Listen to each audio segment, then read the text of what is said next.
Hello, and welcome to Conversations with Nick Thompson.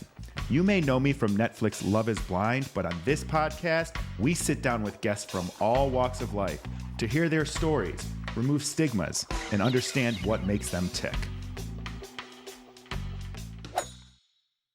Hello, everybody, and welcome to this episode of Conversations with Nick Thompson. I am Nick Thompson, as you know. This week's episode is one of my favorite interviews that I've conducted so far.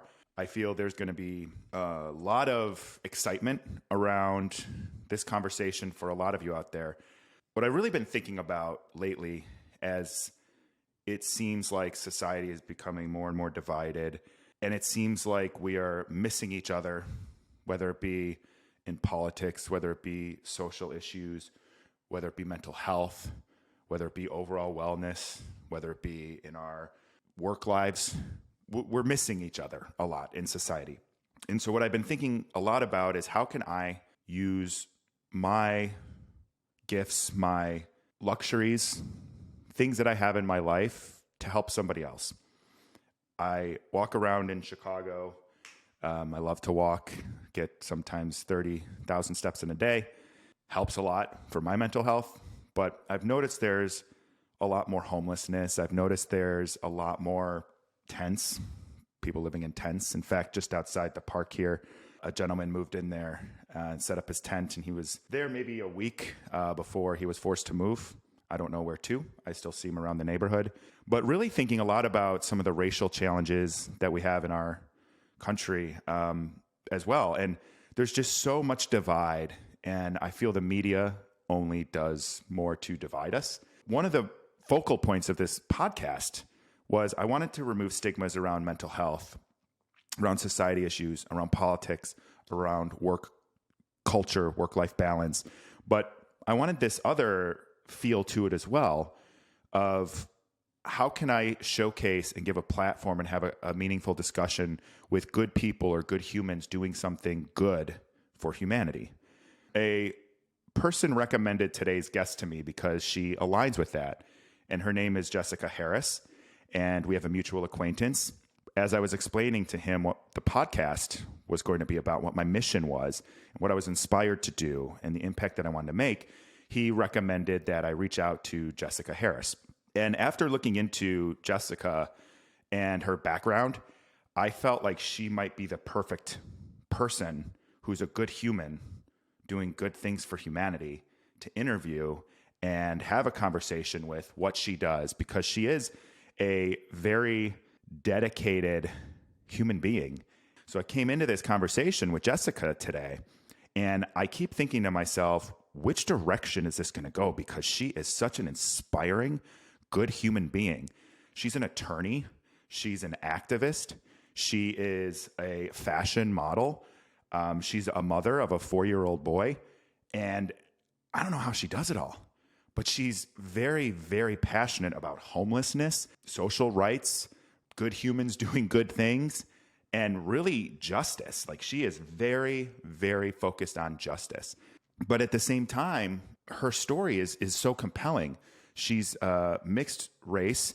She never really felt like she fit anywhere. And as I'm reading her story, I'm getting so compelled. I ended up spending probably more of an hour researching her, especially after she agreed to come on the show. And she is just such a great human being just for fighting injustices, because we have a lot of injustice in this world. I think most of us would agree to that. But also the fact that she's a parent, she's activist. She does some pro bono work with her as an attorney, which I think is probably one of the kindest things you can do for someone who doesn't have the finances to fight for their own justice. So this conversation could go in a lot of different directions as I'm preparing. And so I'm super excited about it.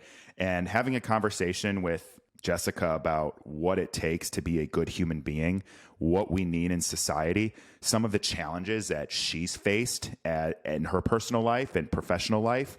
And we get deep, and I'm very excited about this conversation. But what's most important to me about this type of conversation is it goes broad, but it also goes deep. And in those types of conversations, those are the ones that really inspire me, that really light up my brain and really get me excited, because I love having a deep conversation.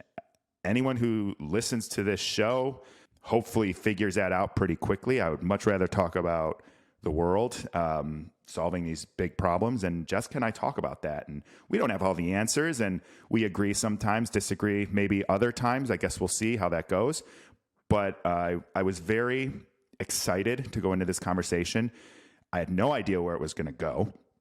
And I'm very happy with the places that it went and her vulnerability and transparency on some of the things that have happened in her life and some of the issues that she's proud to fight for to this day. So I just want to say, I hope you listen to this conversation. You find a little bit of inspiration. Maybe you think differently about some of the societal challenges and economic challenges and personal challenges that we talk about. And hopefully you find a community, because that's another thing Jessica's very passionate about, is building a community. And as you hopefully know, I'm actually very similar, and we're very similar in that way. So we bond on some of that, but ultimately we have some very challenging conversations, and her perspective is very unique and very well thought out. She's a very intelligent, wonderful human being, and I'm excited to have this conversation for all of you. And I hope you really find a little inspiration today. I know I walked away very inspired and felt very connected and really felt good about some of the people in this world. So I hope you enjoy it. Let's get to it. Our guest today is Jesyka Harris. Jesyka is an attorney and a human rights activist. She's a fashion model, TV host, an avid traveler who's visited 31 countries and counting. She's a mentor to women in their education, in their career, and their aspirations, all while being the mother to a cute little 4-year-old boy. I don't know how you do all this. You are, I told you this before, you're truly inspiring human being. And I just want to say welcome to the show and thank you for the time. Thank you so much, Nick. Thank you for having me. The feeling is mutual. Absolutely. Great. You do a lot there, and I can't wait to dive into a lot of things, including practical stuff like time management. But before we do that, I like to ask some small talk questions of the day to just kind of get the juices flowing, get us a little bit comfortable. So you've visited 31 countries. Which one surprised you the most or broke a stereotype you may have had, and why? Ooh. That's not small talk. I love that. You just go right into the deep end of the pool. I think Hong Kong surprised me the most. I lived there for, I think maybe six months, maybe. Wow. It was a long time ago. It was in 2002. So a lot has changed since then. I was working as an intern for the California Office of Trade and Investment, which was a million years ago, the liaison office between California and Hong Kong. But basically, Hong Kong is considered the window to China. It used to be, right, for trade. So since they are a multicultural city, they're really biracial in their identity. Oh, wow. Because I didn't know that. they were a British protectorate. And so they're very westernized, and there's a lot of British influence, but they're Chinese culturally. And so a lot of the business role for Hong Kong involved translating culturally between the West and China for people looking to do business. It's fascinating. It was just... I don't even know what to ask to follow up. That has to be... I worked with international companies before in cultures of like Sweden and Denmark and Germany, and even that is like drastic, and I can't even imagine like this in business being involved the way that it is. It was so intense, and it was so beautiful. They're just as a people, they're so beautiful. They're so interesting because they're so unique, and the city itself is stunning. I took an architecture tour while I was there because the buildings themselves are just architectural phenomenon. And it like all of the buildings have lights, and it's so pretty. And then it's an island, so you're on the water, and there's all this greenery, and I don't know, but the people are what fascinate me the most anywhere. And so yeah, Hong Kong surprised me in the sense that I was not expecting to relate so well to people in Southeast Asia because I could see that. culturally we're so different, racially we are completely different. But because they have this sort of dual identity that's very fluid for them, I found their thinking to be very similar. Do you mean Just dual the way identity with like that British influence or and the Chinese influence, because the two are so vastly different. right? So I don't know, just it was Do you think magical. that? Yeah. Does that make them like more relatable? Do you think, or more inclusive is probably a better way to put it? Yeah, and more. I think they think critically in a different way. That's sort of what my whole thing is about. Is when you are, when you embody two different elements that are completely in contrast to one another. It's more than like thinking outside of the box. You are outside of the box. And so you just think in a really different way. I love that about them. Yeah. Yeah, I think we're like-minded about that. My motto is question everything all the time, no matter what. Yes. Love that. Yes. In other words, think. Right. It's like the whole thing of now you're not allowed to do your own research on stuff sometimes. And I'm like, What? isn't that just critical thinking? Like, it's so Wait, weird. this is new to me. What is this about? Oh, there's just like on the news when people were questioning stuff about COVID and questioning stuff about pharma and profits and all of that stuff. And they're on the news saying like, you don't question science. It's like, well, science, the foundation of science is literally questioning things. And I just remember like seeing this kind of be repeated. And I'm a news and media and politics junkie. It's like my hobby, and it's a love-hate relationship. But like when I hear stuff like that, and I'm like, questioning something isn't saying that it's wrong. You're not making up something, but like to critically think and be like, maybe there's another way to think. And I remember my uncle Andrew, who's a priest, mind you, a Catholic priest.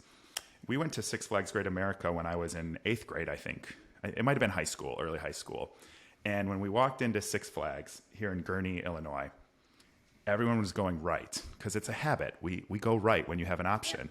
And he's like, we're going left because the lines will be shorter here. And then when we get around and we'll be on the right, everyone on the right will be on the left. So the lines will be shorter there and we'll get to ride more rides.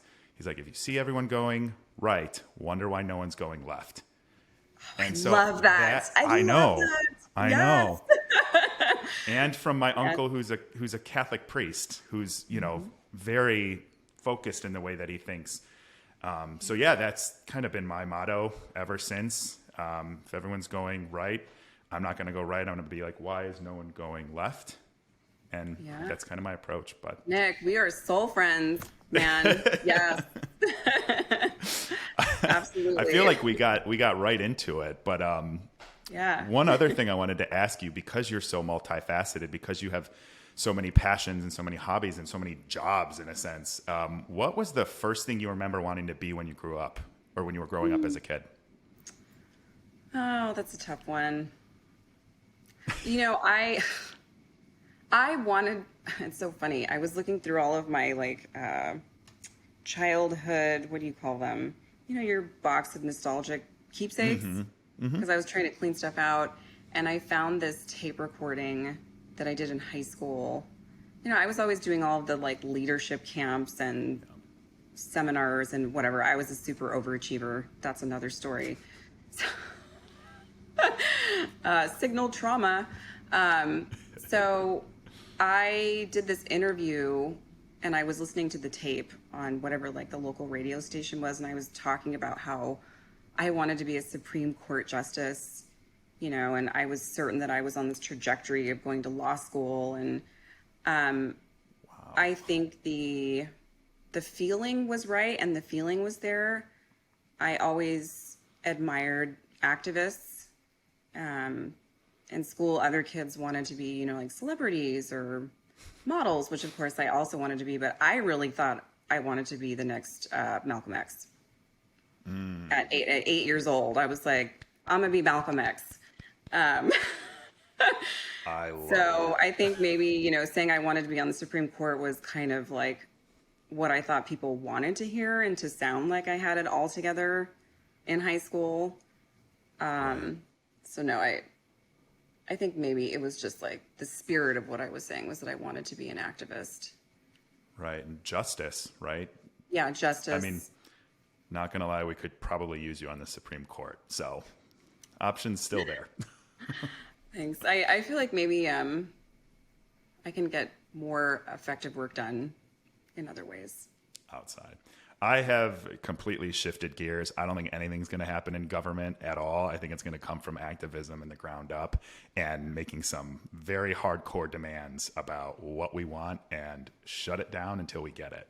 Agreed. So I'm with That's you. what I mean. Like once it's gone to the Supreme Court, it's too late. Mm-hmm. It's already over. Well, and there's a lot of, I mean, we don't have to get into like Roe v. Wade, but the fact that that got there after I forget how many, it's like 60 years it's been back and forth or whatever. And the fact that it got up there with a Democratic House, Senate, and presidency in the first place, that's an epic failure. So you can blame the Supreme Court all you want for doing that. They've been planning this for 30 years while Democrats sat there and did nothing and then let it happen on their watch. Yes.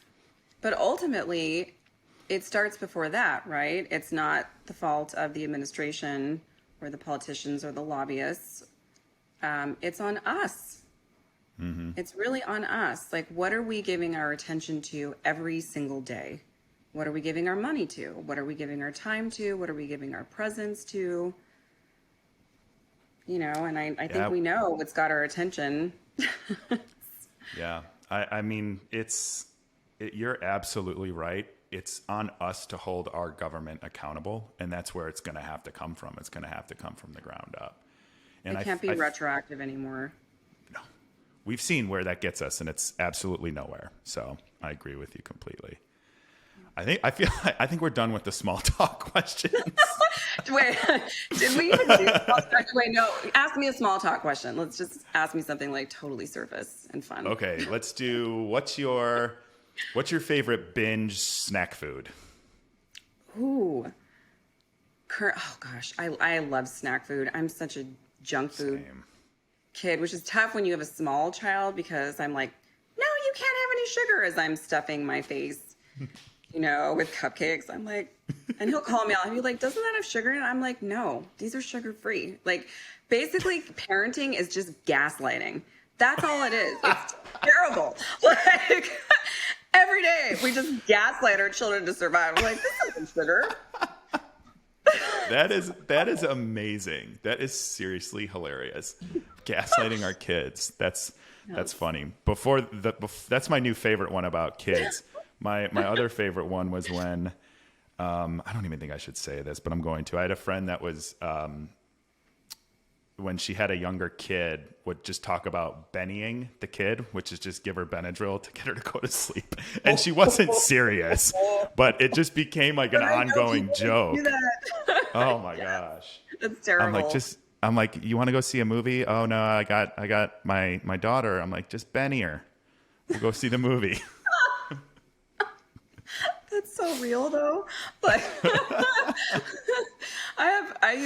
tell her to use they have these like all natural little melatonin gummies for children with like a very, very low dose of melatonin. I don't use it all the time, but on nights when I see it coming, like I know my son is just in like wild ass mode. I'm like, nah, dude, take a gummy. Isn't there sugar in that? Exactly. It's the good kind of sugar. What are my favorite junk foods? Cupcakes. I love the dark chocolate covered cherries from Trader Joe's. I love those. I love cherries.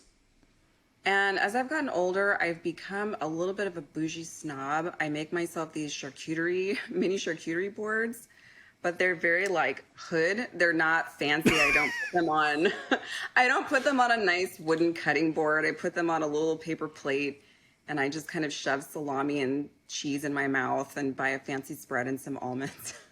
I'm not even kidding you. I ate that for dinner on Monday. I went to the store. I got 3 different kinds of cheese. I got Simple Mills crackers because those are my favorite. Yes, And then yes. a little shout out to them here in Chicago. And then I got myself some beef summer sausage. And I was just like, I'm going to eat cheese and crackers and all on a paper plate. Yep, So. that's my dinner. So now that we are like forever connected, our souls, apparently, it seems like, I would love, you are very involved in the community. You have a full-time job being a mother. Can you just share us a little bit about who you are and how you got here? And then we'll get into what you do and passionate about. Yeah. Who I am and how I got here. Can you narrow that a little bit? Yeah, absolutely. Absolutely. So when you were growing up, you said you didn't really feel like you fit in a box. And then I believe, if I remember correctly, you said in high school, you started to kind of figure out and branch out. So what was that experience like? What did you mean when you said you weren't really fitting into a box? And then what did it mean to branch out? Okay, so I mean, your viewers can't see me, I don't think. So, We'll be on YouTube too. oh, So okay, some can. cool. Yeah. So I am half Black and half white. I am also Native American, but like many Black people in the United States who have Native American heritage, we're not really connected to that.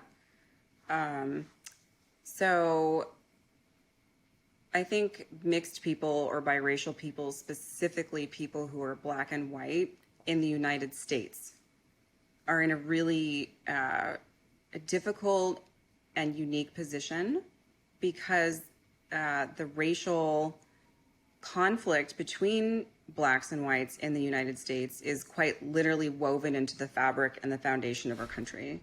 It's the one thing that we've never dealt with, never reconciled. Put Band-Aids on I it. think we are trying to confront it now. There are like these waves in history, right, where we periodically confront it and then it kind of gets hushed up.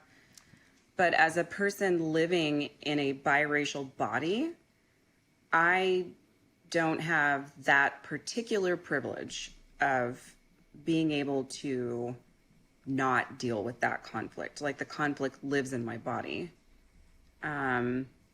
And I think most people who look like me will tell you that every day of their lives, they're asked, "What are you?" So, which is incredible. That's an incredible opportunity because from day one, you're thinking about, well, who am I? A lot of people don't always think about that. Right. And I grew up in a really white, conservative, I would call it like a desert suburb of Los Angeles. Okay. It's a very different kind of place. And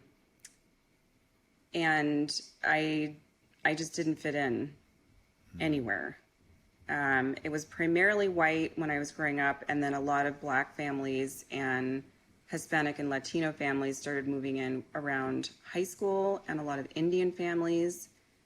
But growing up, it was really just me and a few other Black families. And that was And tough. Yeah, I always like, I can't imagine being asked, like, as a white male, all I'm ever asked is sometimes like, what's your heritage or but it's in such a different context. And I hear you say that, and like my heart breaks for a young kid trying to be a kid and having to answer questions like that and then start to question it themselves. Yeah, I mean, so it's one of those things where like you hear that and you respond to it a certain way, but because it's my life, I sort of take it for granted. It's like, oh, well, that's just the way things are. But eventually I realized that it was something that made me unique and it gave me a voice. And like I was mentioning, I think differently. And I started to think about, well, how can I use that in my own life in a positive way? And how can I use that to help other people in a positive way? And I just have a deep sense of empathy. I always have.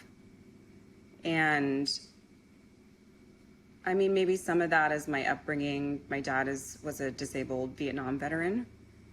So I've always been just aware of some larger social issues going on. And I would volunteer at soup kitchens as a kid. And it's just, I don't know, maybe you're born with that. I have no idea, but it's always been something that was important to me. I'm very curious to explore empathy with you in your own words. I'm very empathetic. I sometimes, in all honesty, I wish I wasn't as empathetic as I am because it's hard some days. But what is empathy to you, and how did you uncover that trait that you have?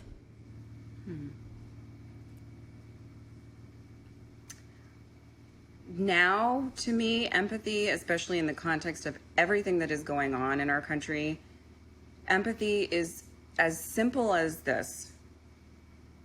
It doesn't have to happen to you in order for you to care. I agree. And feel it. And feel it. And think, how would that affect me? What would it be like to be in that position? It's that simple. Yeah, you had a second part to that question. I forgot it. yeah. When did you realize that was a trait that you had? I know you were volunteering and everything younger, and you were exposed to sort of the fabric of some of the horrible things that our country's built on and happen in our own neighborhoods. But when did you start to realize, oh, I'm very empathetic and I can understand and relate to people? I remember there are a couple of instances that stand out. So my mom told me I was always giving my toys away to my friends, like other kids in the neighborhood. When I was little, like they would come in and they would walk out with little boxes of stuff. Like I just wanted to give people things, which is maybe kind of weird, but It's generous. maybe, I hope so. Yeah. It wasn't to get anything back. It was just like, oh, you want this, you can have it. And I think maybe because I understood that I was different and I didn't always feel comfortable fitting in, my way of fitting in was that I just allowed myself to befriend everyone. And I actually became really popular because of that, because I wasn't just interested in hanging out with the quote unquote popular kids. Like I was friends with the kids who were, they would call them loners back then, more alone. Yeah. Kids who were into music and theater, or kids who were just really quiet and wanted to read books. Like I really had a wide variety of friends across the spectrum, and I still do.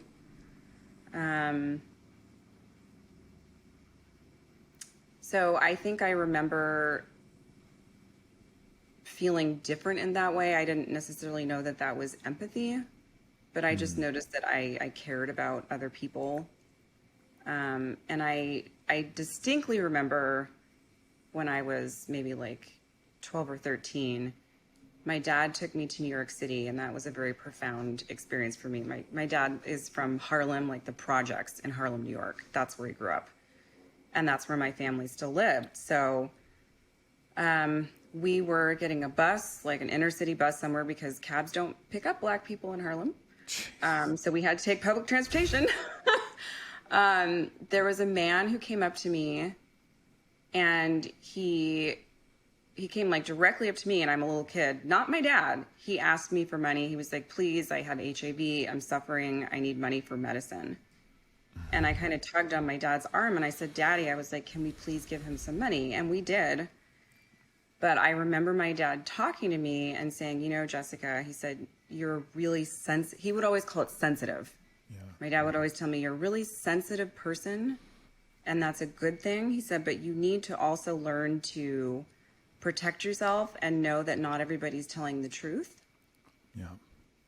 And people will take advantage of you because you are so sensitive.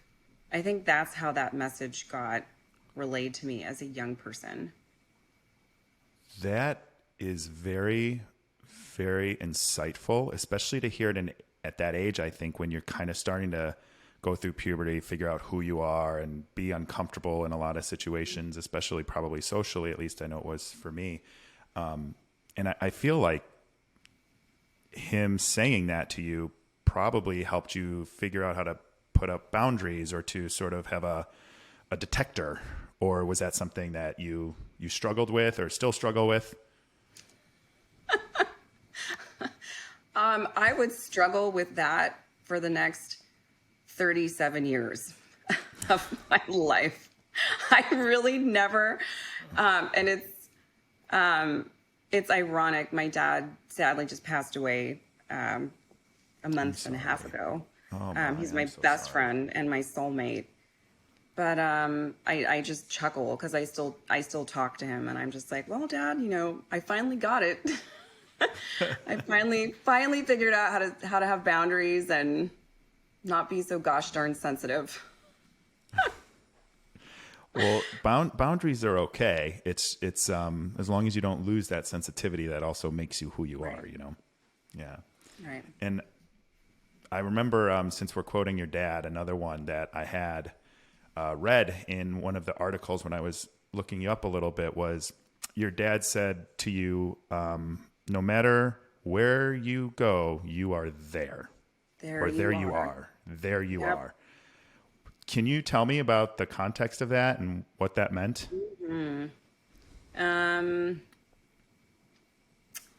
The context was when I encountered problems, I'm a runner.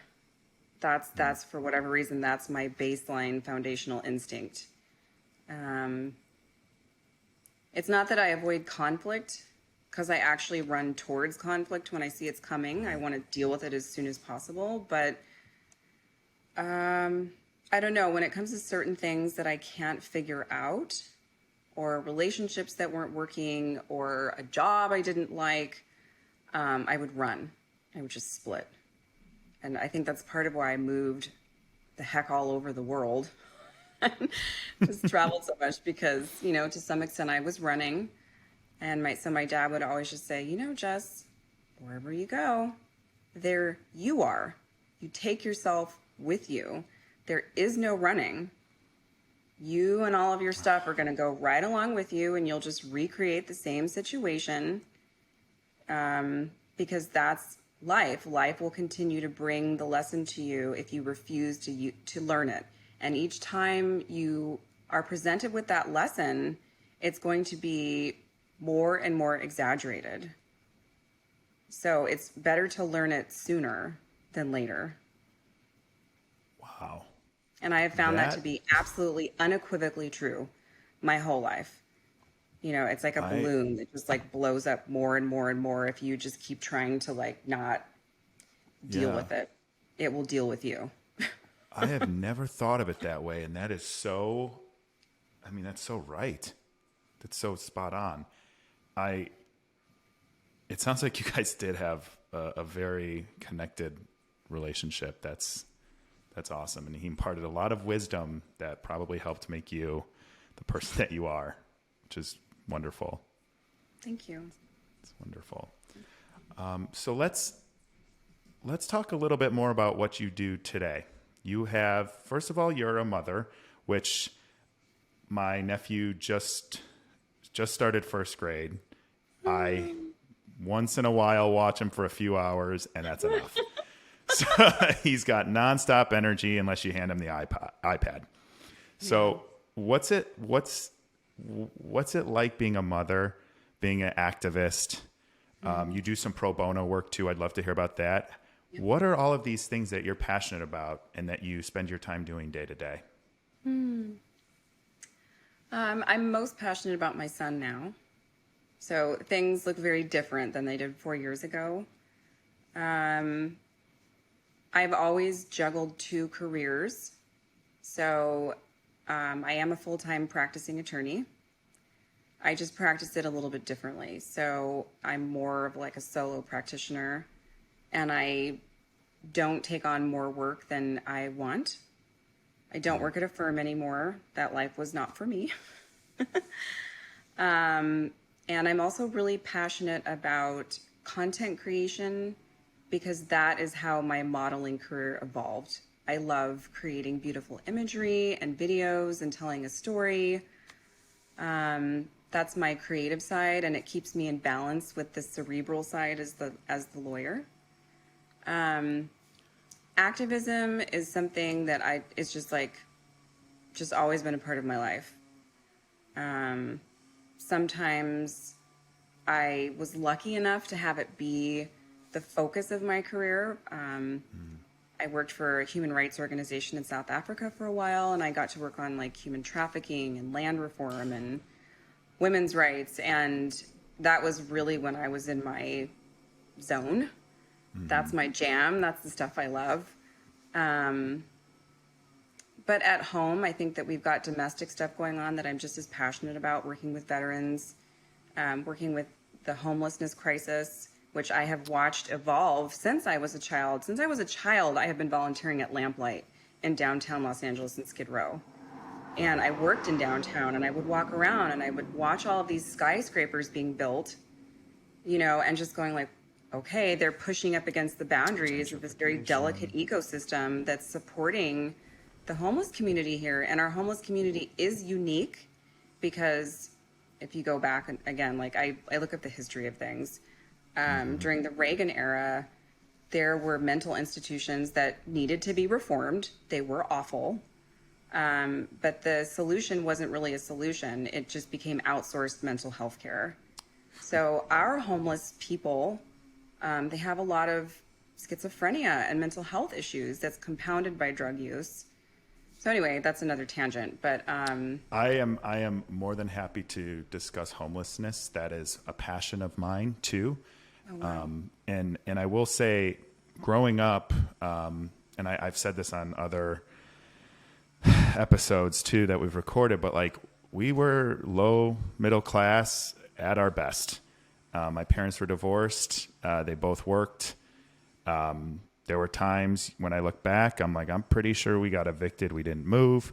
There's times I look back and we would do games like find as much change in the couch cushions as you can. And that was to like buy dinner.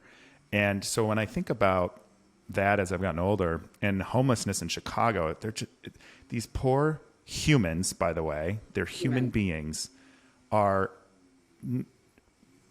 everywhere. Like you can't go anywhere without seeing someone who no longer has a place to live. And whether that's a 100-degree day in LA or a negative 30-degree day in Chicago, does anyone else stop and think what's happening to those people? And then during COVID, I would see tent cities popping up all over Chicago where they weren't before. And I know that crisis is also in LA. And there's a gentleman that moved a few weeks ago into the park just outside my place and just set up a tent. And I felt bad. Like, I don't even know where he is now, but they made him move. I always would say hi to him. I still see him randomly around the neighborhood and say hi. But, like, where is he? Where is he living? How is he eating? These things are... And the other thing is, like, nobody growing up, if I were to ask a homeless person on here, what did you want to be when you were a kid? Like I asked you, none of them would say homeless. Not a single one. So no one's choosing to be homeless. Yes. And they may have extenuating circumstances, whether it is mental health, whether it is something economical, or whether it is something of a loss or a drug problem. They're still human beings. Yes. And they deserve a place to live. They deserve Yes. a roof over their head. And so when I read that you are passionate about that, I was hoping that we could chat about that. But it is terrifying that we can send Jeff Bezos and Richard Branson and whoever else went up into space, but we can't take $20 billion and end homelessness in this country. And when you go to other countries like Sweden, which I would visit for work all the time, I saw every time I was there one homeless person. They have like less than 1% homelessness. Don't fact check me. I think it's less than 1%. It's very, very low. It was a long time ago. And I just don't understand how people don't feel that. Like when you, and COVID has just exasperated this beyond anything we could ever imagine. It's only going to get worse. So you touched on like so many things. So first of all, I love that you humanize it immediately. That's step one, right? Because I remember, it must have been like 6 years ago. I I just, like I was on one of these like legal councils, like where they're just trying to like talk about the homelessness situation in downtown LA. And I was just blown away because they were saying the face of homelessness in Los Angeles is changing. Because what's happening now is that it's not just people with mental health issues. These are families who are one paycheck away from falling through the cracks and becoming homeless. That means like you get a ticket or something happens with your car. Car breaks. You don't have that disposable income. Like anything can go wrong and you're one paycheck away from being homeless. And that's what I saw happen. I just watched it happen and I felt helpless. And you touched on something else that's important. Here in Los Angeles, we're really removed, even though it's now on everybody's doorstep and on the freeway underpasses and in front of your store. People seem almost like just inconvenienced by it and irritated. Like, why isn't somebody doing something about this? It's like, but what you described in Chicago is what I experienced in New York. When I lived in New York for 3 years, like your homeless people, they are your people. You know who they are. They live in front of your front doorstep. You see them every day. If you take the time, you probably know their name. You bring them food. They're a part of your community. They're a part of your lives. And that's a factor that's missing here.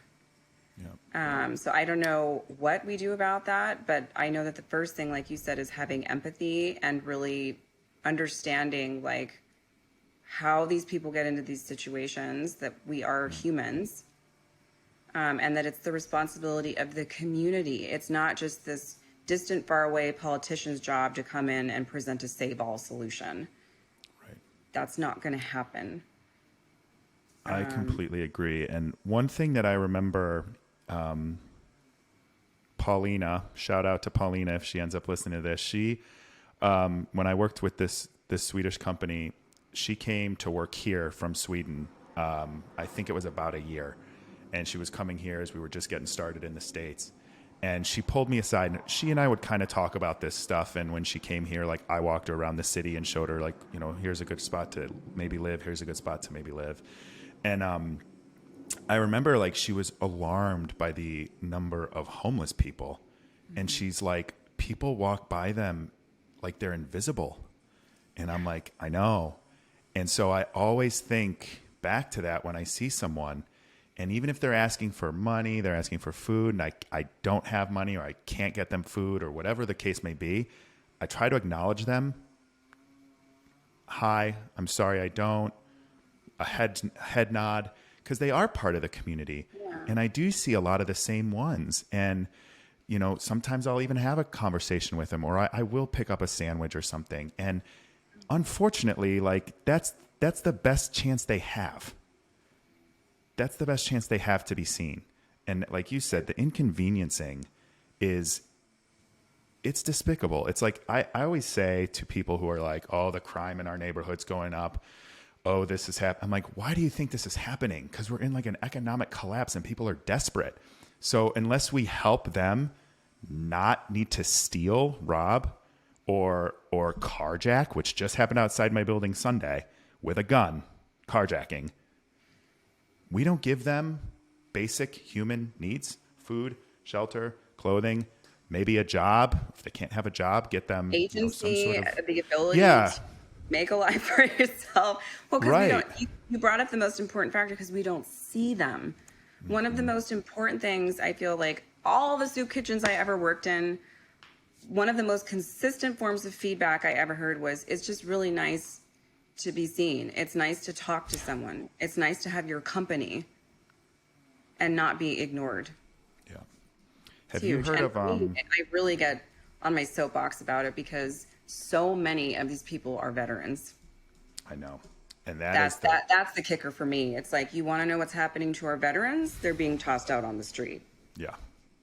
And by the way, we made them a promise in a social contract that if you go to these wars and you defend our freedom, then we are going to take care of you when you come back. We will give you opportunity to go to college. We'll make sure you have jobs. We'll make sure you have health care. Guess what? Not happening. It's very sad. It's very sad. Oh, man. Have you heard of the Human Library Project? Is that part of the National Library? So it's actually something that inspired this podcast. It's in Denmark, and basically it allows you with your library card to like rent. This sounds bad when I'm saying it out loud. Like rent time with a human who's come from some experience, right? Could be a mental health. It could be being homeless, and you can actually just talk to them. And the mission is to like unjudge people. So that was kind of the thing that almost inspired me to start this, would be like, let's remove stigmas and let's have real conversations, and address these things that nobody wants to talk about. Yeah. So that was really, really an inspiration for me to start this podcast, because I do want to talk about these things, and I do want to humanize stigmas. I mean, you look at the way our country's divided, you look at the things happening with homelessness. We're about to have a whole bunch of people likely lose their jobs again. And we need to protect not just society, but like individual human beings that are part of it. Yes. And it's just, it disappoints me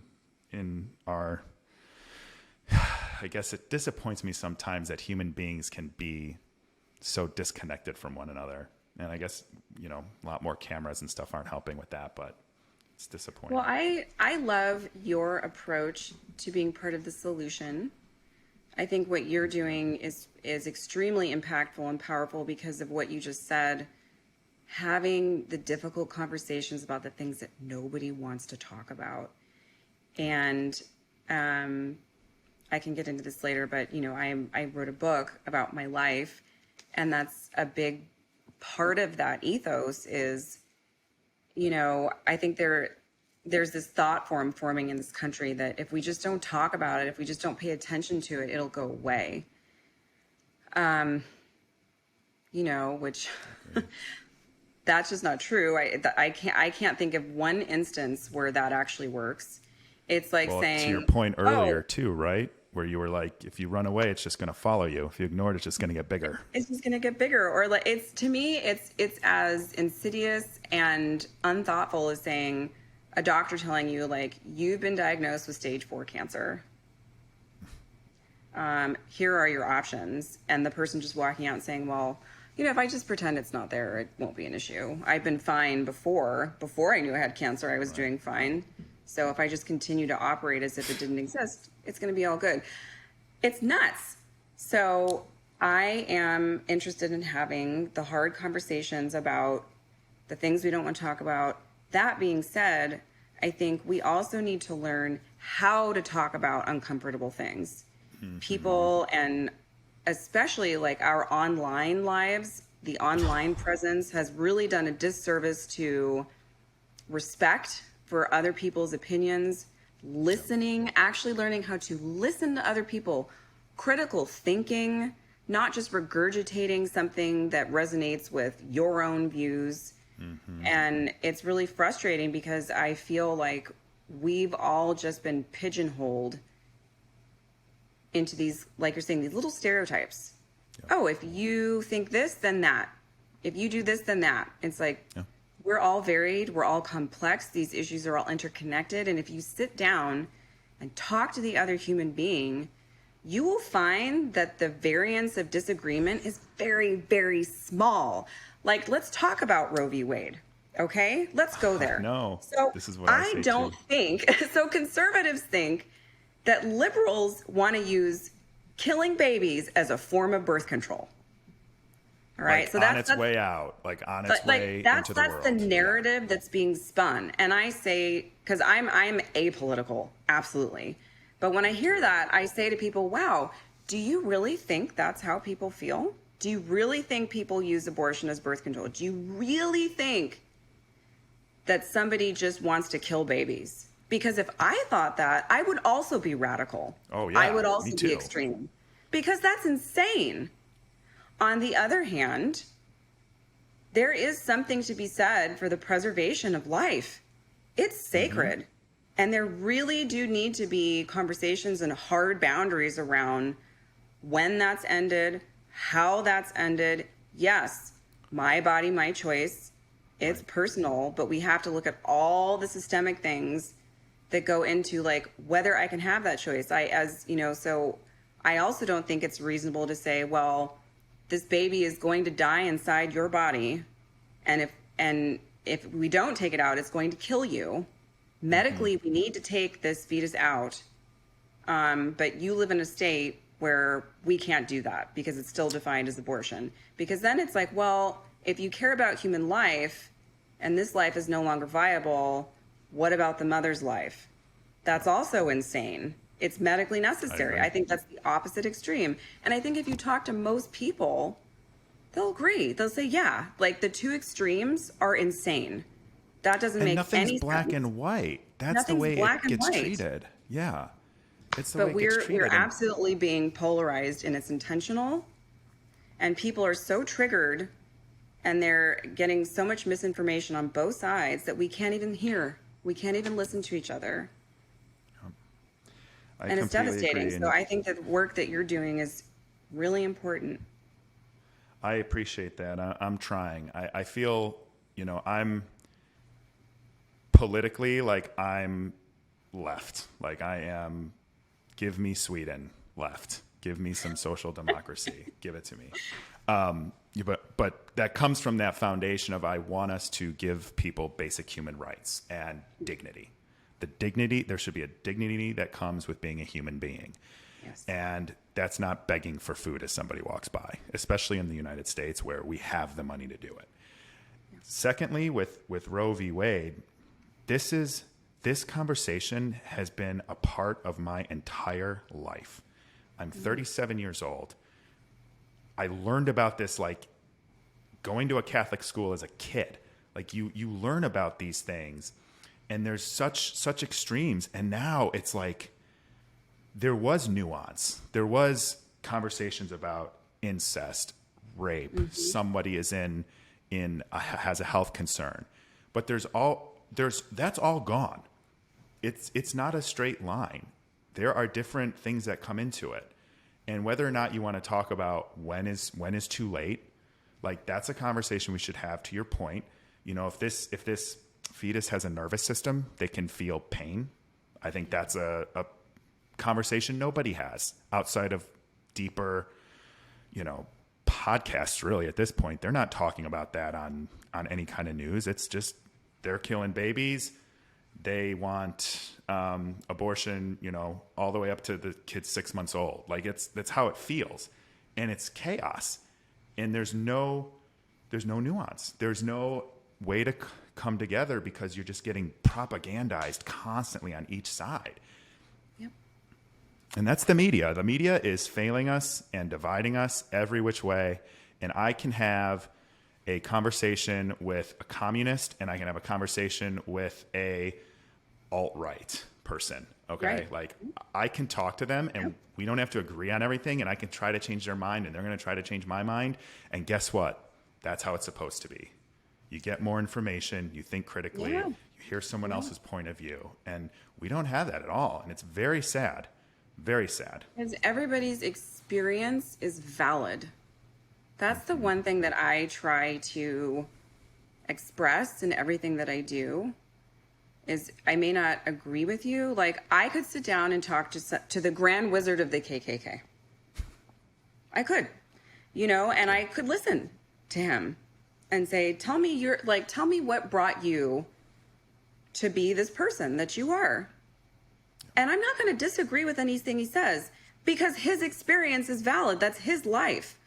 I can't sit here and tell him that those things didn't happen to you, or, like your experience is wrong. The life you had, like what you chose to do with your life experiences is something we can discuss.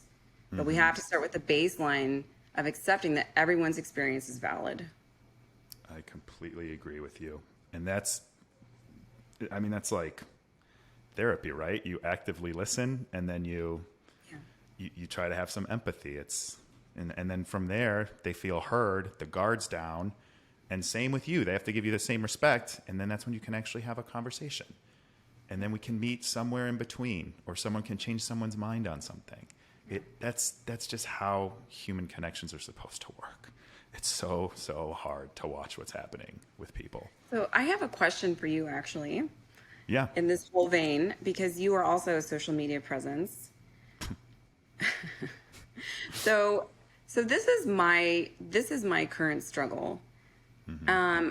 I feel my life has been so enriched by social media. I have found actual real life communities, resources, job opportunities from social media. Yeah. And, on balance, the yin and the yang, with every good, there is an equal and equivalent bad.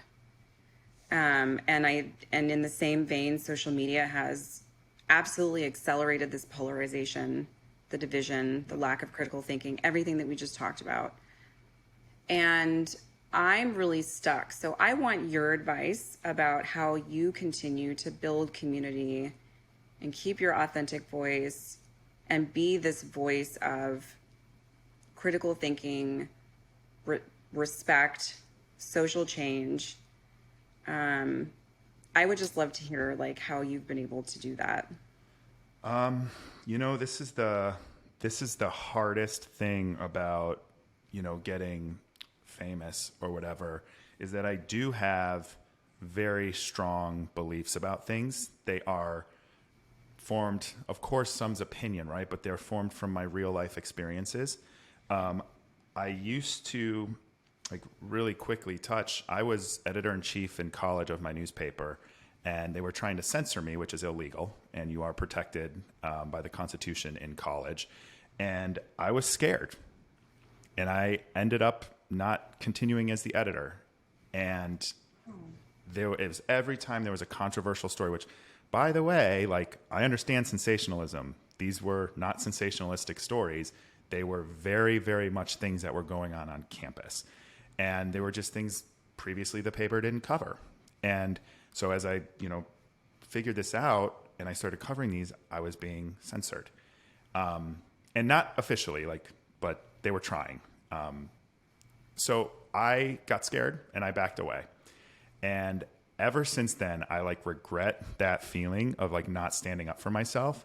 And I force myself, no matter what, to always try and do the right thing. And sometimes I will be wrong, and that's okay. Because in my heart, my intentions are good, and I'm trying to do the right thing and fight for what I believe in. I post some political stuff on social media. I get messages. People love it. People hate it. People telling me you're a reality star. Shut up. And it's being a reality star is number 5,000 on the things that I am. And so overcoming that, but ultimately where I've been able to do is 99% of the time, I'll say, because everyone gets you, right? There's some mean people on the internet, but I legitimately believe that I am doing the best that I can. I legitimately believe that I'm doing the right thing. And I legitimately believe that I am fighting for what's right for other people and myself. And so if someone doesn't like me, if someone wants to unfollow me, if someone wants to talk shit to me, fine. You want to think a certain way about me, fine. But in here, I know I'm doing the best I can and I'm trying to do the right thing. And that's kind of how I drown out the noise. And it's not always easy. And it's honest to God, sometimes I feel ignorant saying that because I know how hard it is for people to do that. And I'm not even able to do it all the time. But that's really what it is for me, is I don't care what people think of me, because the ones that know me know that I'm doing everything I possibly can for myself, the right thing, and to improve my community and society. I don't know if that answers your question. It's very long-winded, but that's how I try. Yeah. I'm going to remember that. Yeah. I want to be cognizant of your time. Do you have a few more minutes? Yeah, absolutely. Yeah. Okay. Yeah. So we kind of got into this already, but I wanted to do, well, before we get into it, let me ask you one last question, and then we'll get into the Ask Me Anything, which you kind of already did one. What would you want an audience listening to this to take away about you and or the work that you do?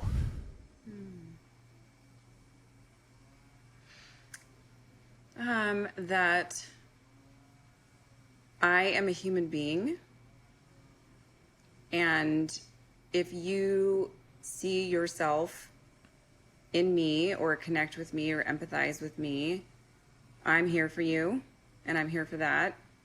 And even if you don't relate, that's okay. And just remember that we're all human beings, and to just maybe take some additional compassion into your day wherever you can. And that includes compassion for yourself. I love that. That was beautiful. No, I couldn't have said that any better if I spent time writing it. That's amazing. I think if we can all just look at each other and realize we're all connected and we are here together. And I mean, I always say if you're hurting, I'm hurting. If you're sad, I'm sad. If you're in need, I'm in need, because we're all in this together. So thank you for that. All right. So I'll give you an opportunity now if you have any other questions that you wanted to ask me, and then we'll get those answered. Yeah. Well, I'm just curious. I love that you said being a reality TV star is like on the list of 5,000 things, like the last.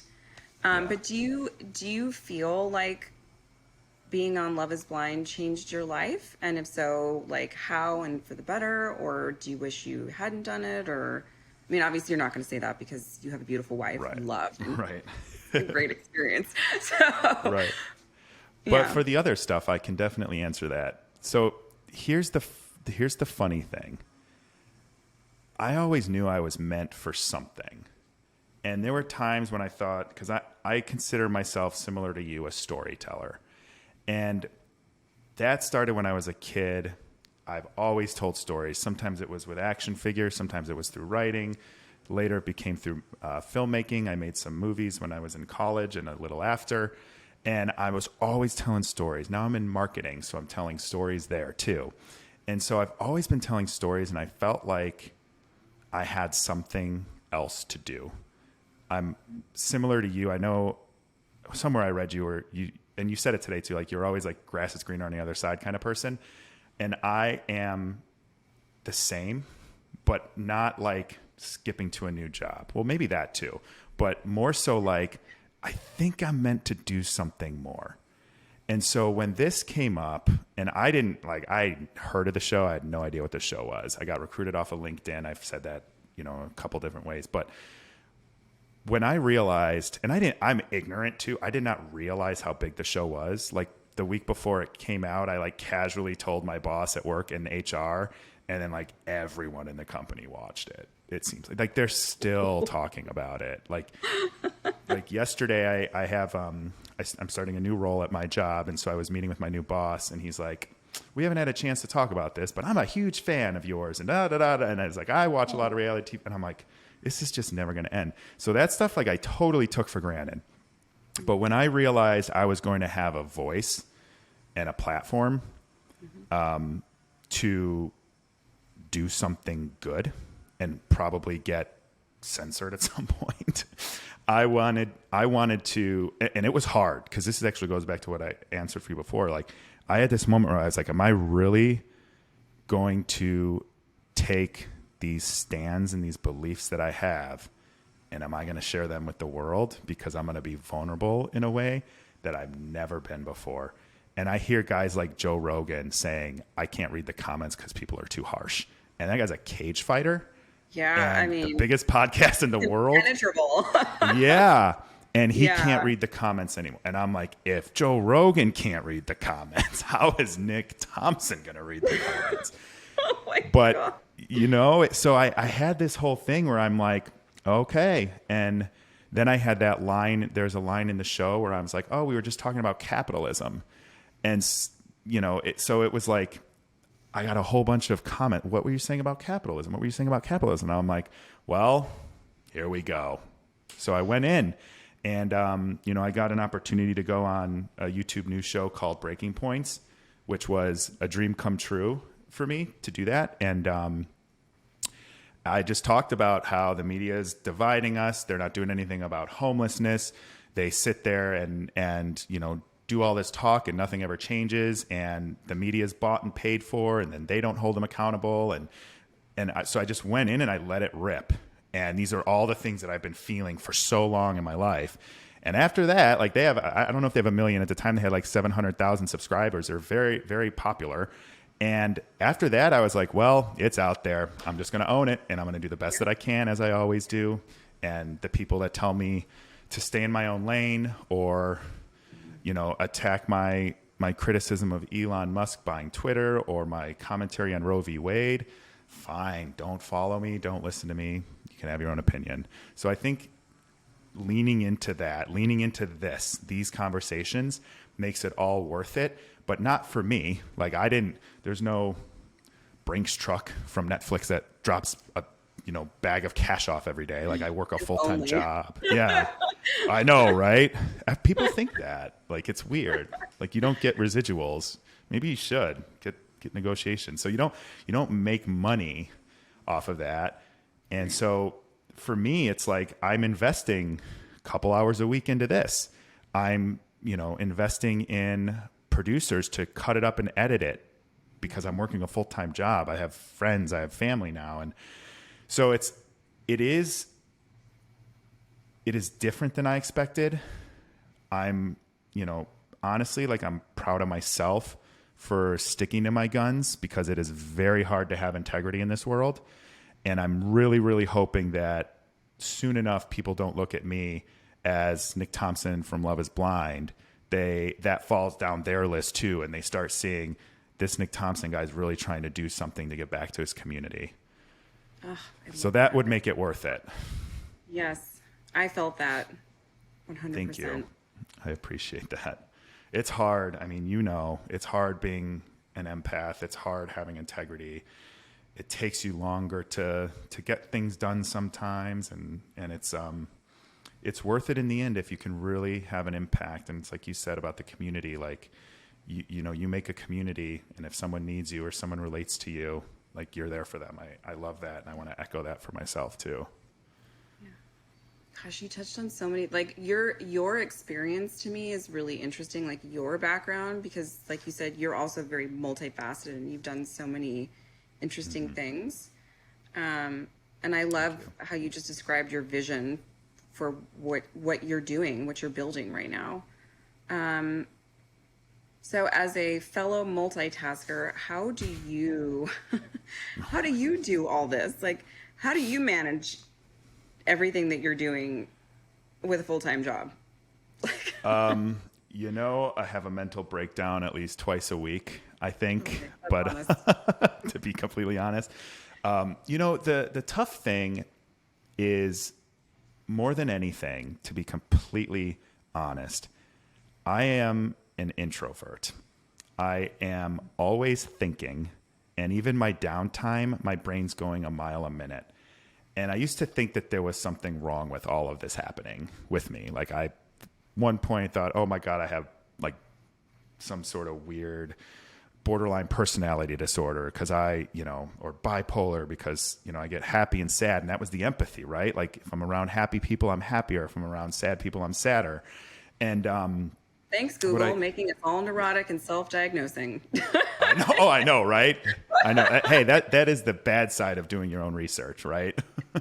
But I remember thinking in high school, like I wanted to sit at home and write, or I wanted to go ride my bike, and everyone else was going to parties, or I'd go to a movie by myself, like go into, whatever, the mall. And I was just kind of like cool by myself.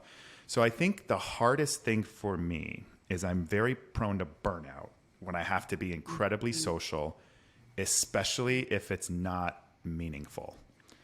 So, and work is meaningful, but when I'm in 5 hours of meetings at work a day, like it is hard for me to want to be social, function in any other way. But what I found doing this podcast and, it's coming out soon. We're going to release the first episode. We just loaded up the trailer. I leave these conversations more inspired. I leave these conversations more inspired than anything I think I've ever done. Or maybe it's tied with, premiering my first movie that I made. And those moments are what keep me going. Like, this conversation today is a big reason why I was excited about the day. And that is something that gives me energy. It gives me power. It gives me, I can't even say the amount of things it gives me, but it just gives me the will to go on. And hopefully I get even stronger from this once people actually start seeing the episodes or listening to the episodes and seeing the kinds of conversations that, I'm trying to help facilitate and really start to impact people's lives. Because at the end of the day, if I make someone's day better, that to me is an accomplished day. I love that. Oh, we're like besties. I know. I so relate to you. I think the actual term I just learned is you and I are what's called ambiverts. So we are naturally introverted people who have been forced to or learned how to function in an extroverted situation. Yeah, world. Because I'm the same way. I'm a total, like when the pandemic first started happening, not people dying, but just lockdown. I mean, I was so happy. Work from home for 2 days? I'm like, I don't have to do anything social. Same here. Same, but and yeah, I go through the exact same thing. Social interactions burn me out because your brain is working a million miles an hour. You're trying to process, you're trying to analyze the social interaction. Like, these one-on-one conversations are so much more meaningful and manageable. Yeah, that's really interesting. And I'm actually and inspiring. And I don't know if you can tell, I can spot someone who's introverted miles away. Like, the moment we got on this call, I was like, oh yeah, you're introverted, even though you're an attorney, you have social media presence. Maybe I just recognize it as somebody I'm comfortable with. Like, oh yeah, I can talk to him. That's a good point. Maybe that's a really good point, actually. I bet that is at least part of it, if not what it is. Like, this is the safe person I can talk to.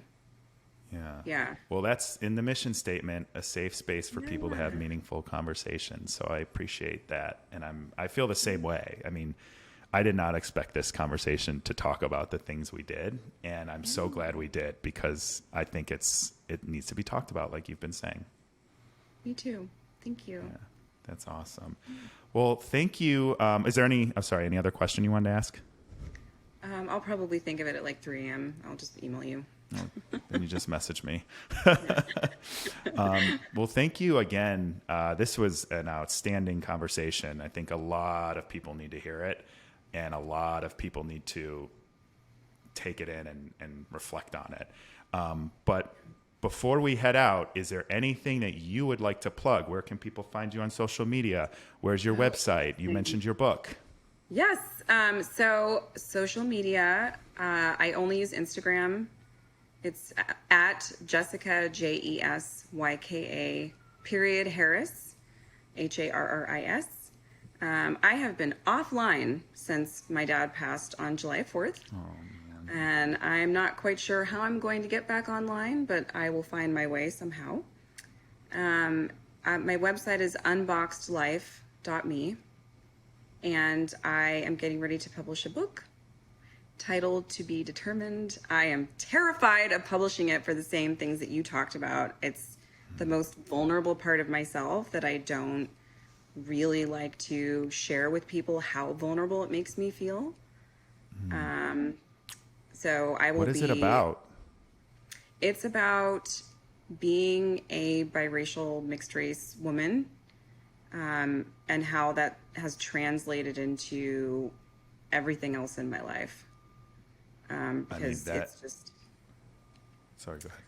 Well, I in doing my research, I read books and talked to other people and even watched shows trying to see where the country was at with this conversation. And it's still just like I feel like we just don't even know how to approach it. It's such a conundrum for people. Loving versus Virginia was passed just a few years before my parents got married. And really, I mean, look, everybody's actually mixed race, right? Yeah. That's really the truth. But I think just like Black and white people who are visibly and culturally and phenotypically more mixed looking, we're kind of trailblazers. At least people my age, as an elder millennial, it was really rare. So in these other books, like I read Mixed by Angela Niesel, and she's a really accomplished producer in Hollywood. I think she produced Key and Peele. No. Sorry, That was another friend of mine. No, that was Tara. Anyway, scrap that. But anyway, but Angela's like amazing, and I read her book, and she kind of just left it open. It was very raw. It was like, this is my experience. It's like there's no way to tie a nice, neat little bow on it for people. Like the takeaways are so nuanced and so uncertain. And there's a show, it's a spinoff from Blackish called Mixedish, with Tracy Ellis Ross. And it's brilliant, and I love it. And I'm watching this show going like, oh my God, that's me. Like that was my life. And my mom is watching with me going like, yes, this is our lives. Like she could relate to it too. And it's so good and it's so brilliant. And it got canceled after 2 seasons. Oh, I didn't even know that was out. I was just never went anywhere and I just thought, yeah, because it's just, we're not ready to have it. We're not ready. So this is just my contribution to anybody that's interested, but also the mixed community out there, saying like, the one amazing thing about being mixed is that we all are experiencing almost identical life experiences in isolation. Mm-hmm. We don't have a community. There's no conversations about it. There's no conversations about it, and we don't have a community. There's no historically mixed college. Like there are historically Black colleges or sororities or, professional groups. Like, mixed people are all going through the same thing in isolation.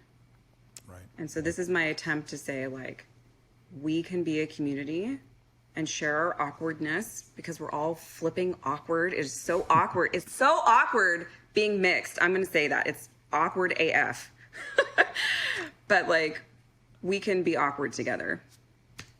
I love that you're writing that book, and I'm glad that you're testing the waters of where society is, but ultimately, who cares? This is your story. You're allowed to tell it, and you're going to be able to build a community of other people who can relate to it, and then you're also going to inform other people who have no idea about it. So I think it's good that you're doing that. When are you expecting that to come out?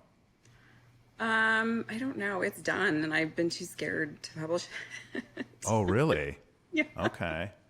I've just been a little bit too scared to pull the trigger on that one. So soon.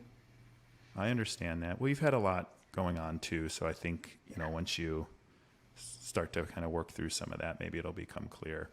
When the book does come out, we should have you on again and like talk more exclusively about that. I think that would be really fun and educational. Yeah. I'd love to do You're that. up for it. Yeah. Cool. Well, we will drop all of the links in the description for your Instagram, your website, and if your book is published, we'll do that too. So thank you very much again for joining. I really appreciate it. And thank you to the audience for listening. We hope you found this conversation insightful and you learned something from it. So thanks again for coming, Jesyka. Thank you, Nick. Thank you for joining me on another episode of Conversations with Nick Thompson. If you enjoyed the show, be sure to follow us and leave a review on Apple Podcasts, Spotify, and YouTube. Links can be found in the description below, and we can't wait to see you next time.